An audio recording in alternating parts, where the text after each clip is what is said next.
Adquiere el libro Curator, el legado de Adolfo Reutemann, a un precio promocional por su primer aniversario. Para más información, en WhatsApp Shalem.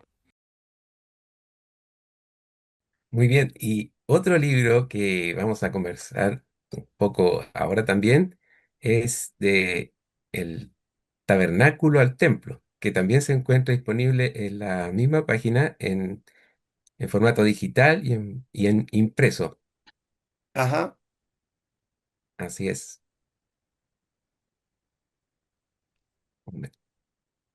Ay, sí.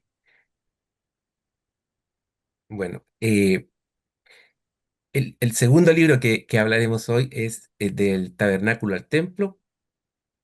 Aquí el centro ya no es solo el texto, sino que el lugar sagrado, el sitio donde una comunidad cree que Dios habita, donde se ofrece culto y donde se concentra también el poder religioso.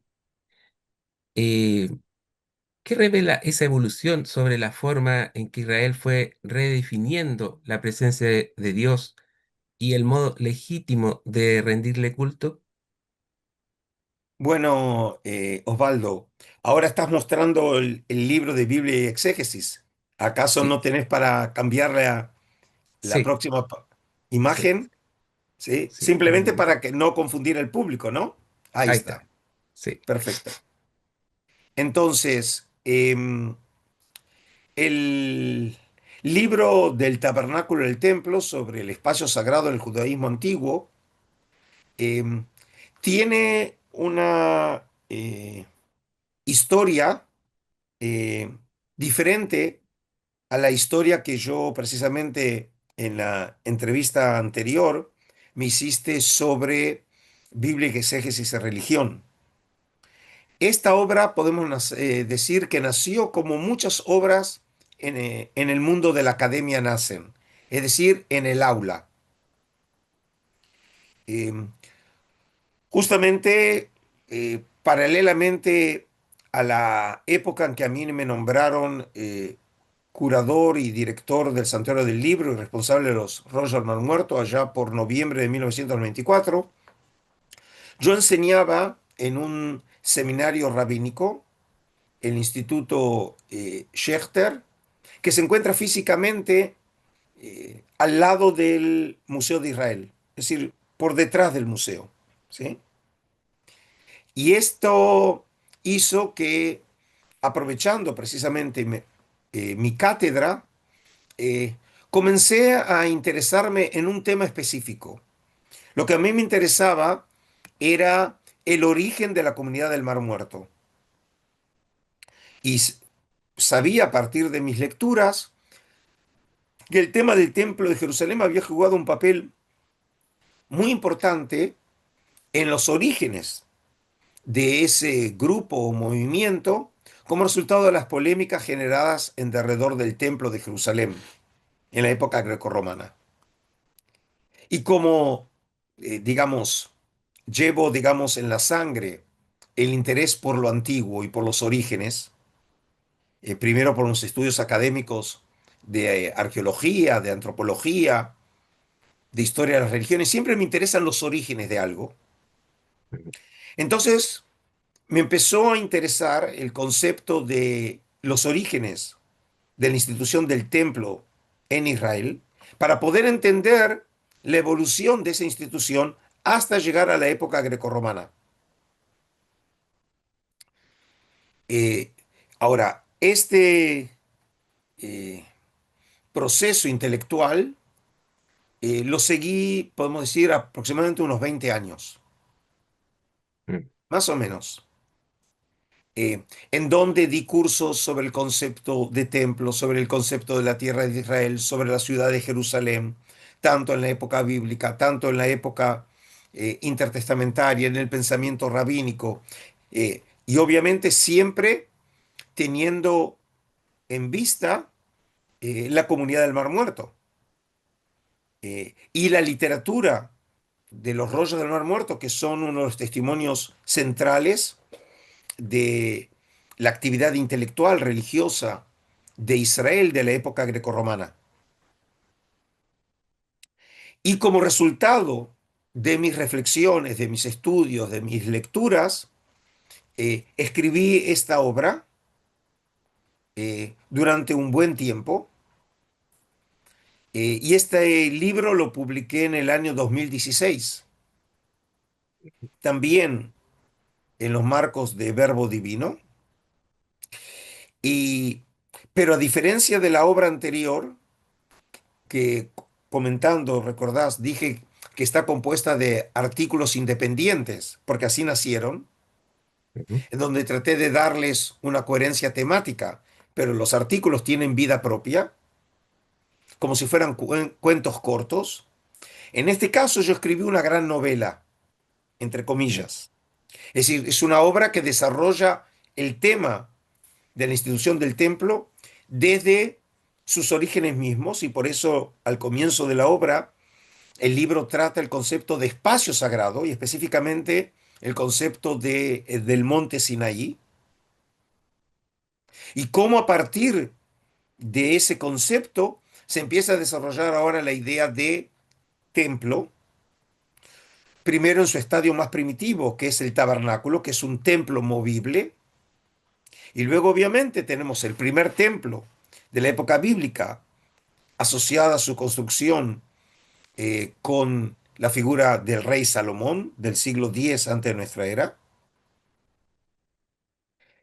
Luego, siguiendo los derroteros, la evolución, las peripecias de este primer templo en la época bíblica, hasta su destrucción por los babilonios en el 586 antes de nuestra era, y luego la historia del segundo templo, o conocido también como el templo de Zorobabel, eh, hasta el periodo en que es refaccionado el segundo eh, templo, hasta de hecho construir un tercer templo, como podemos decir que es el templo de Herodes el Grande.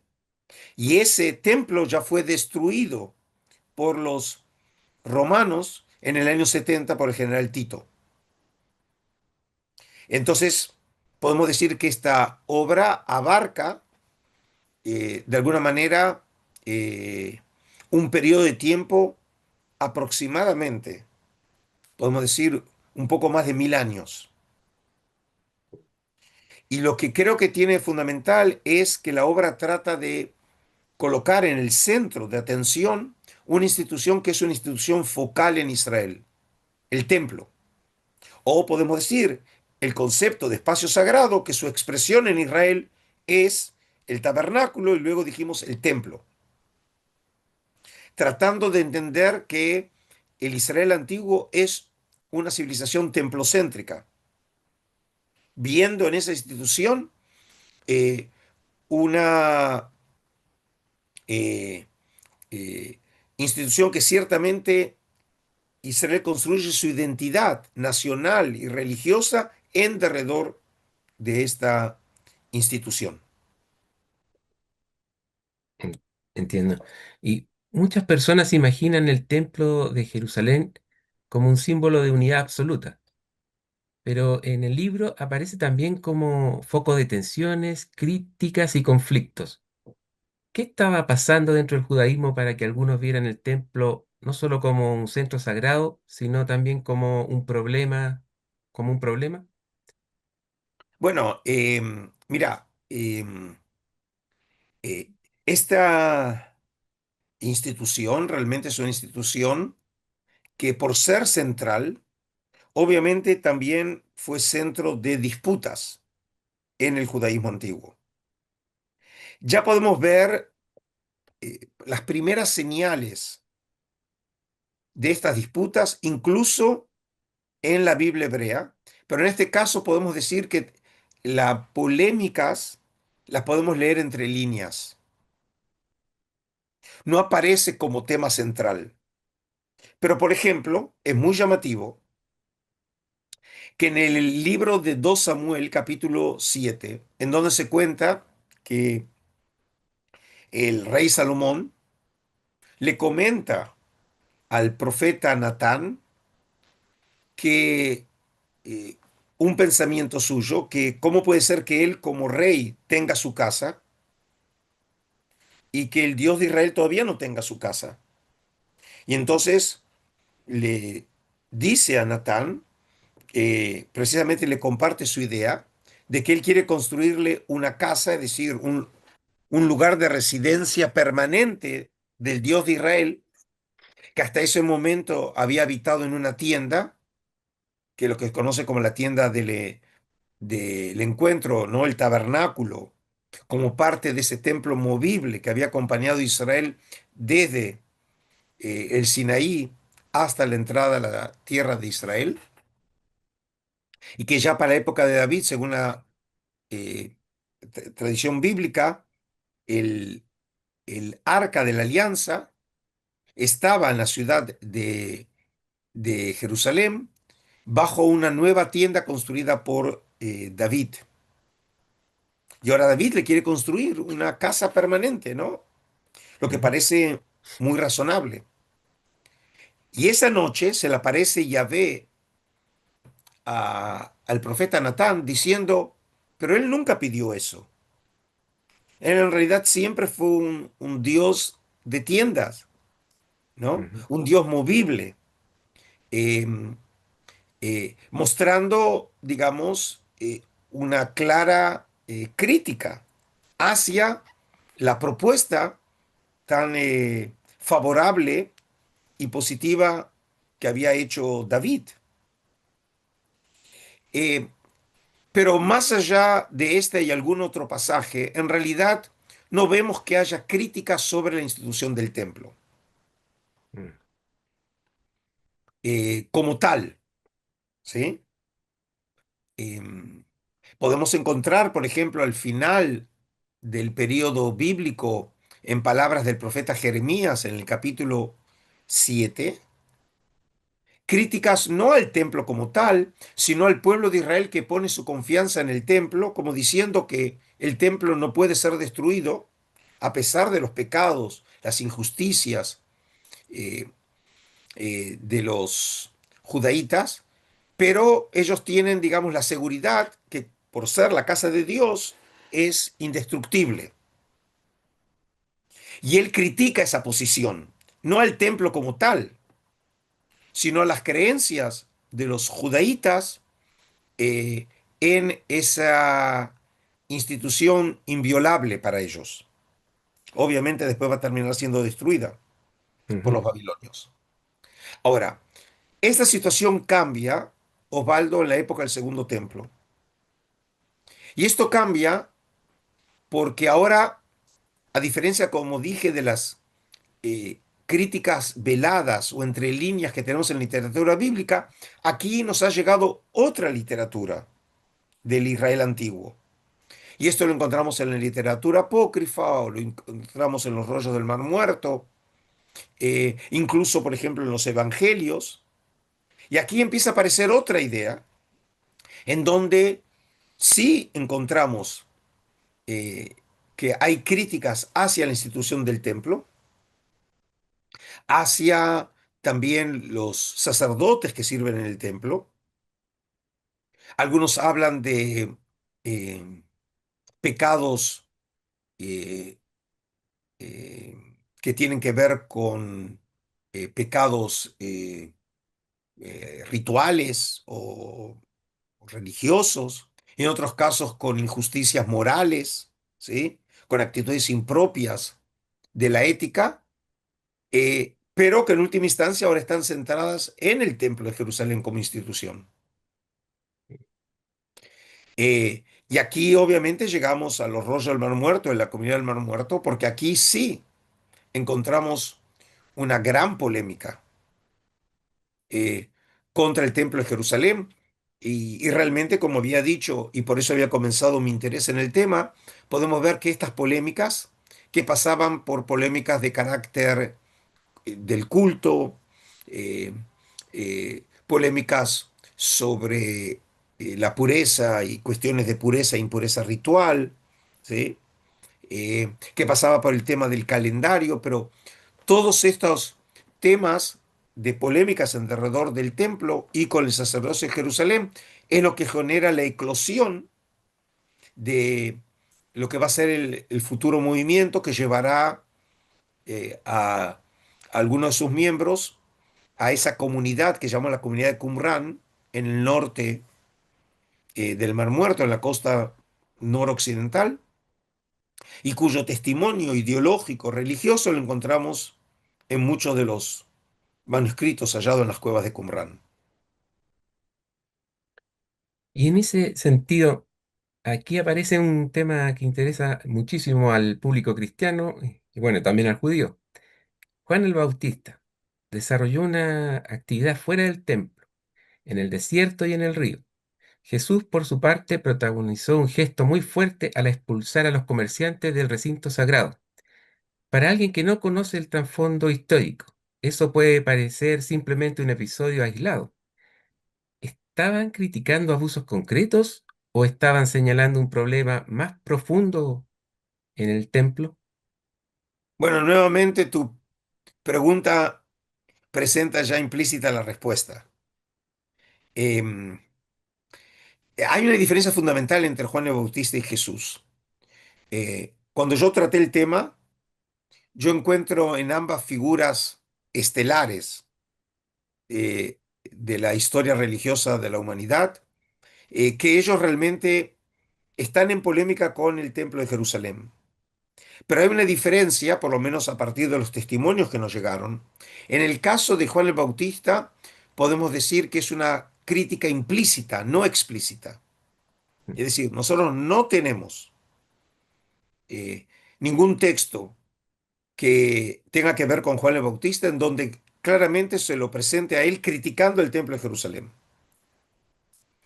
Sin embargo, hay varios datos o hechos que nos podrían llevar a la conclusión de que sí hay una polémica eh, con Juan el Bautista y el templo. Un hecho, por ejemplo, es que según la tradición del Evangelio de Lucas, que por cierto es la única tradición que conocemos en los Evangelios, en donde se nos cuenta que Juan el Bautista era de ascendencia sacerdotal.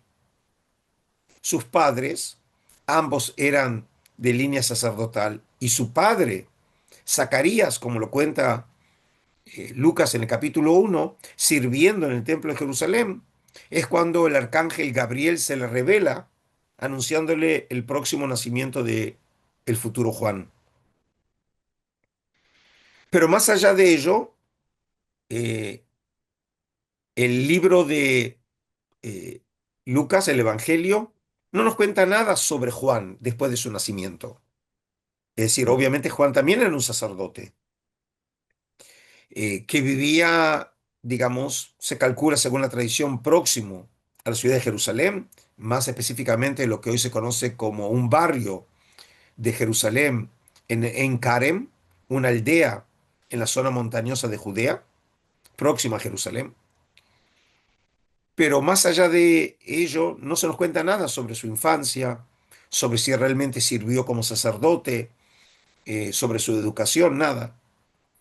Solamente al final Lucas nos dice que se crió en los desiertos.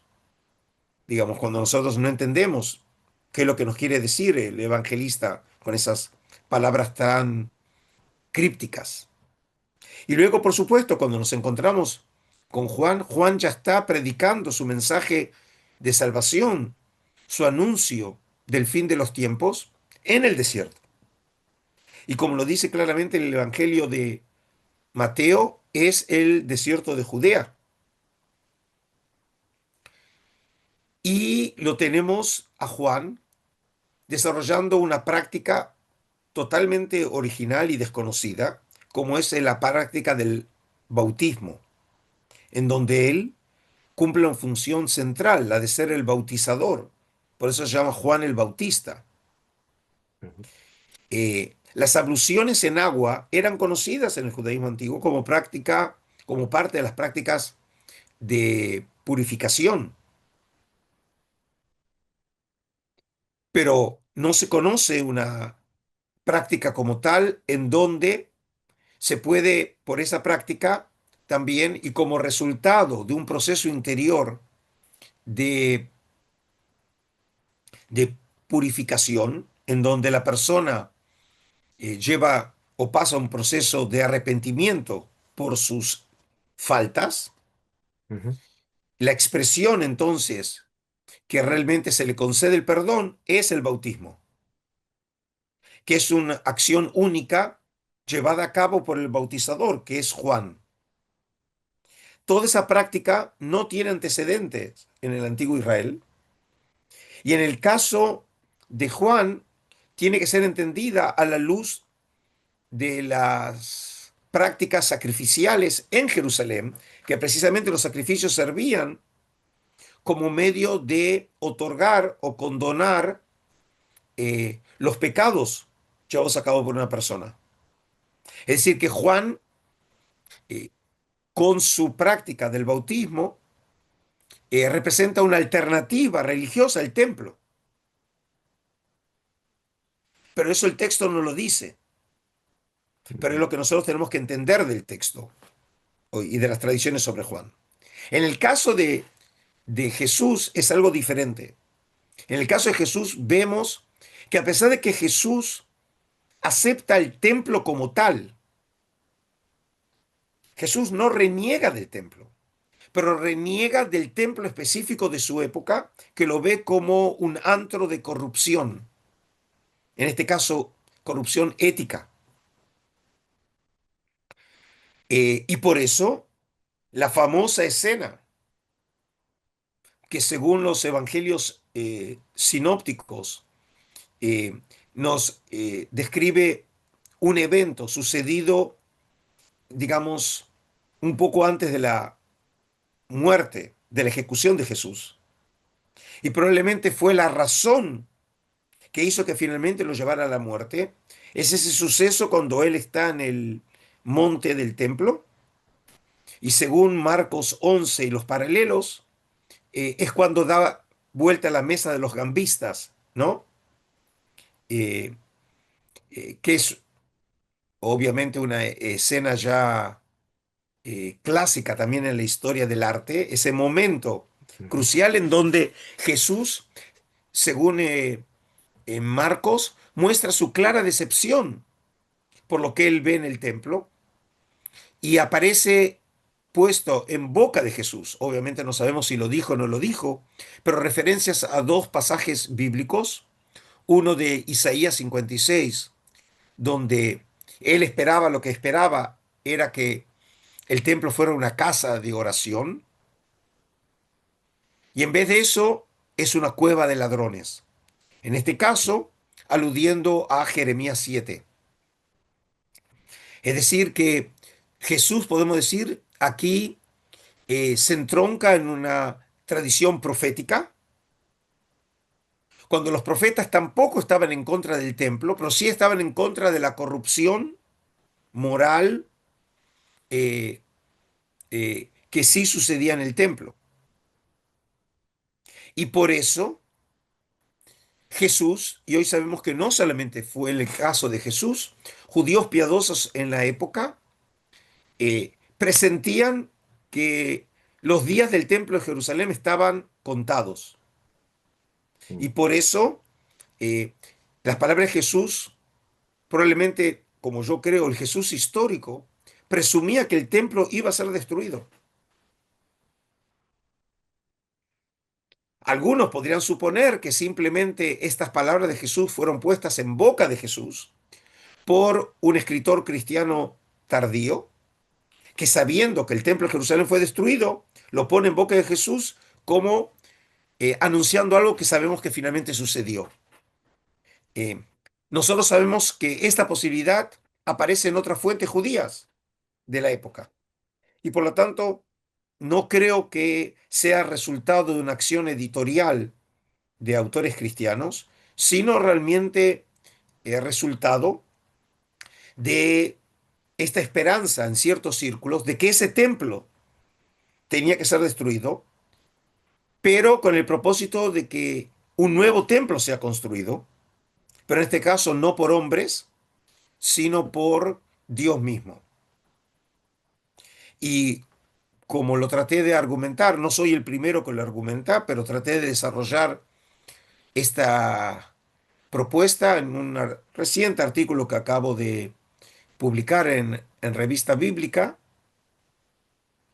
em, precisamente las palabras de Jesús, que según los evangelios se hace mención o referencia a ella cuando se menciona el juicio sumario en la casa del sumo sacerdote de Caifás, en donde, según Marcos, testigos falsos, así lo llama el texto, tratan de acusar a Jesús diciendo que él dijo que él habrá de destruir eh, eh, el, el templo que es fruto de las manos o construido con manos de hombre, y que en 3 días habrá de reconstruir el templo no construido con mano de hombres.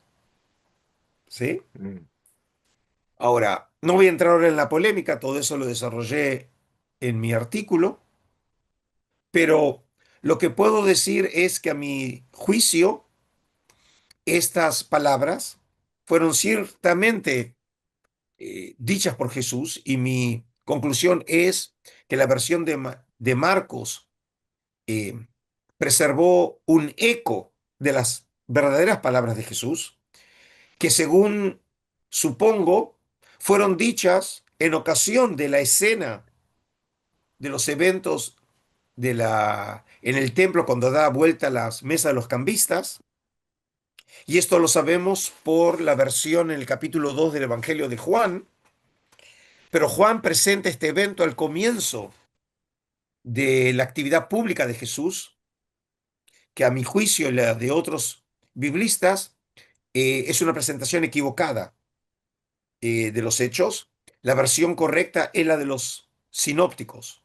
Eso Ya. sucedió al final de la carrera de Jesús, porque eso explica por qué realmente Jesús, para el sacerdocio y obviamente para los romanos, era un troublemaker, y ellos temían que la figura de Jesús promoviera una revuelta, precisamente en época de Pascua, y entonces no encontraron otra manera que eliminar a Jesús. Y aquí entonces Jesús probablemente, él no se ascribía, él, como muchos obviamente entendían, incluso por él lo entendieron en la época, que él se atribuía el poder de él de destruir el templo y de reconstruirlo, sino en realidad, hablando en nombre de Dios, Dios es el que puede destruir su casa y puede construir otra casa con sus manos, ¿sí? Mm. Es decir, que no son manos de hombres, sino son manos de Dios. Y esta idea de que Dios habrá de construir un templo en el final de los tiempos es una idea que lo encontramos en el libro de los Jubileos, lo encontramos en la columna 29 del rollo del templo, lo encontramos en el libro apocalíptico del 4 Esdras. Es decir, no es una idea que no la conozcamos. Sin, e incluso esta idea de Dios que construye con sus manos, aparece este mismo concepto en uno de los rollos del Mar Muerto hallados en la cueva número 4. En el 4Q Florilegio o 4Q 174. En otras palabras, entonces cuando nosotros, desde un punto de vista de una lectura histórica crítica de las tradiciones, eh, recontextualizamos esta tradición atribuida a Jesús en los evangelios, vemos que es coherente con lo que nosotros sabemos de otros textos de la época y nos prueba que Jesús es un emergente de su época y que reacciona como otros personajes de la época frente a lo que ellos consideraban que era la corrupción del templo de Jerusalén. Entiendo. Bueno, amigos, estamos llegando al final. Como han podido observar, esto en realidad se ha transformado en una clase magistral, realmente debo decirlo. Y además, el doctor Reutemann nos ha entregado un regalo con una novedad de ese artículo que me parece que también se puede conseguir en Verbo Divino. La revista bíblica, por cierto, es una revista que es publicada en Argentina, pero el que lo publica realmente es eh, eh, Verbo Divino, ¿sí? Esa revista bíblica.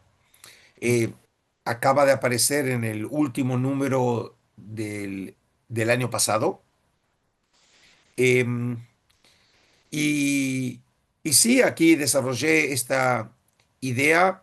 eh, Mi argumento es que este pasaje específicamente del Evangelio de Marcos, a diferencia de los otros evangelios que hablan de ese evento y de esas palabras, es un eco lejano de la ipsima verba de Jesús, ¿sí?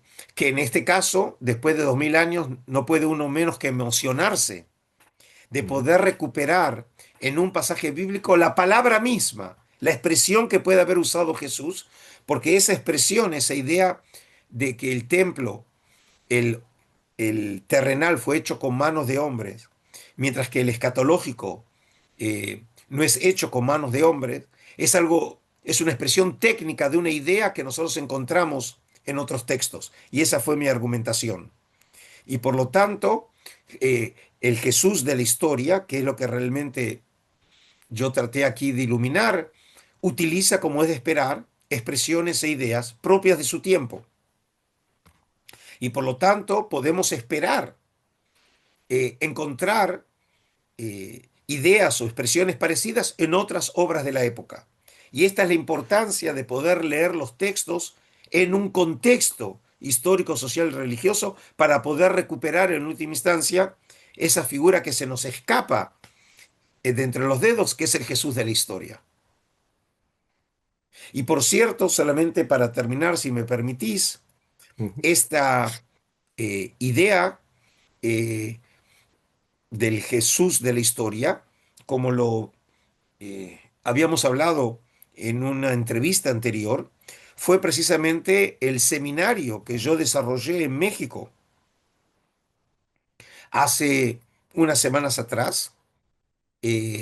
Ese seminario, que fue un seminario online, eh, se transformó finalmente en un seminario grabado que hoy también está a disposición del público. Y ese seminario, que fue un seminario intenso de 6 horas, que lo llamé del Jesús de la historia al Jesús de la cruz, precisamente uno de los temas que desarrollé en ese seminario fue precisamente este, la idea sobre la destrucción del templo de Jerusalén que aparece en boca de Jesús, que a mi modesto entender es un reflejo del Jesús de la historia.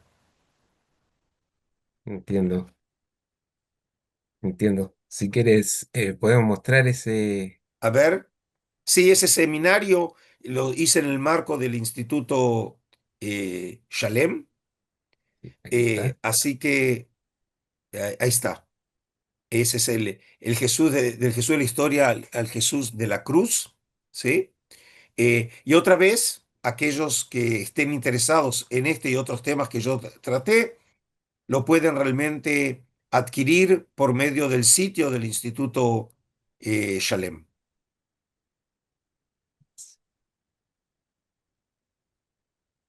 Así es. Bueno, entonces Bueno, muchísimas gracias, Osvaldo, por haber abierto un espacio en Data Ediciones y permitirme comunicar al público, hablar sobre algunas de mis obras y compartir algunas de mis ideas sobre el antiguo Israel.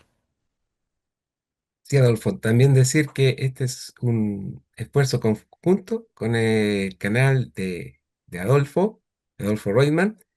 No sé si quieres conversar un poco del canal o. Bueno, lo único que puedo decir que, como es de esperar, algunas de las ideas que hoy ustedes han oído sobre el templo y en un episodio anterior que han oído sobre Abraham, el monoteísta, em, yo los desarrollo en un canal que precisamente eh, en el día de mañana, 24 de abril, se va a cumplir 2 años que yo abrí un canal YouTube, algo que pude hacer obviamente solo después de dejar mi posición después de 30 años como curador del Mar Muerto, Adolfo en busca del Israel perdido. Y ahora creo que pueden entender en algo por qué se llama así el canal. Porque trato de buscar ideas, conceptos, hablar de obras que solamente hoy en la época moderna podemos recuperar. Y por eso nos permite entender un Israel que muchas veces nosotros no conocíamos de su existencia, de las ideas, de las creencias, de las prácticas, de la literatura que tenía Israel, que se encontraban perdidos durante siglos y que en la época moderna, sea gracias a la arqueología, sea gracias al descubrimiento de nuevos textos en bibliotecas, en monasterios, hoy, por ejemplo, nos es posible recuperar ese Israel que, no, que desconocíamos y de esa manera poder devolverle a la fe de Israel una dimensión histórica y no solamente verlo como parte de esa fe congelada, sacrosanta, que parece nunca haber evolucionado y que siempre a lo largo del milenio fue siempre la misma. Y en realidad vemos que Israel, como toda civilización viva, es una civilización que se desarrolló en donde hubo polémicas, donde hubo grupos, hubo intereses y hubo hombres que trataron de confrontar sus ideas con otras ideas. Y nosotros, miles de años después, hoy nos es posible, gracias a los estudios históricos, arqueológicos, filológicos, teológicos, poder recuperar esas ideas.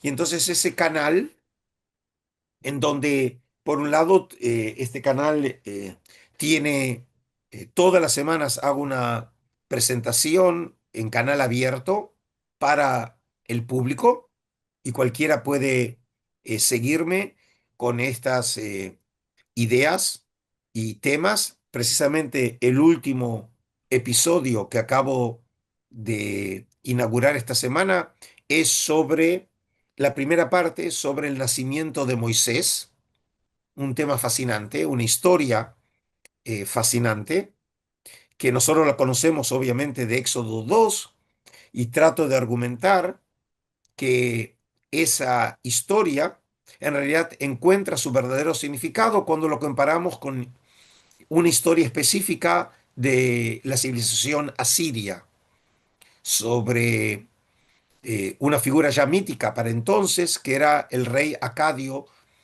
Sargón, Sargón de Akkad del tercer milenio antes de nuestra era.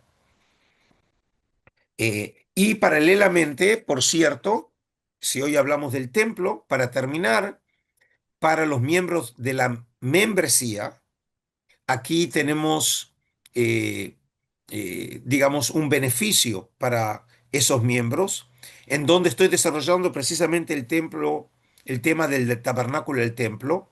Son aproximadamente, van a ser unos 10 episodios, en donde desarrollo de manera específica temas que desarrollé en mi libro, pero por supuesto de una manera mucho más amena, con material ilustrativo tratando de desarrollar los temas tratados ahí. Y para terminar, puedo decir, Osvaldo, que un beneficio que tienen los miembros de la membresía es que una vez al mes esos miembros pueden enviarme preguntas y nos encontramos en un encuentro live, online, en donde yo contesto esas preguntas. Es decir, mi idea es poder establecer una relación más cercana, íntima con mis seguidores, con el propósito de ir ampliando lo que llamo una comunidad de estudio. Así que te agradezco otra vez la oportunidad que me diste de contar también este proyecto a tus seguidores. No, yo te doy las gracias por la confianza, Adolfo, y para que sepas siempre que este canal está abierto para todas tus iniciativas y recomiendo a todo el mundo visitar permanentemente el canal de Adolfo Reutemann, donde encontrarán información fidedigna de estos temas. No, no hay vendedores de humo aquí. Este realmente está todo basado en los textos de una figura de la envergadura del doctor Adolfo Reutemann. Bueno, Muchísimas gracias a Osvaldo por tus gentiles palabras. Me imagino que vas a poner el enlace, ¿no?, en la descripción del video. ¿sí? Cosa que la gente también pueda llegar al canal. Y otra vez, los espero a todos ustedes y si Dios quiere nos encontraremos en un futuro episodio. Así que gracias Osvaldo y me despido aquí desde la ciudad de Herzliya, al norte de Tel Aviv. Chao entonces y los saludo a todos con un cálido Shabbat Shalom, porque ya estamos próximos al fin de semana judío. Gracias entonces. Inscríbete al seminario grabado Del Jesús de la Historia al Jesús de la Cruz, impartido por el Dr. Adolfo Roitman. Para más información, escríbenos al WhatsApp Shalem.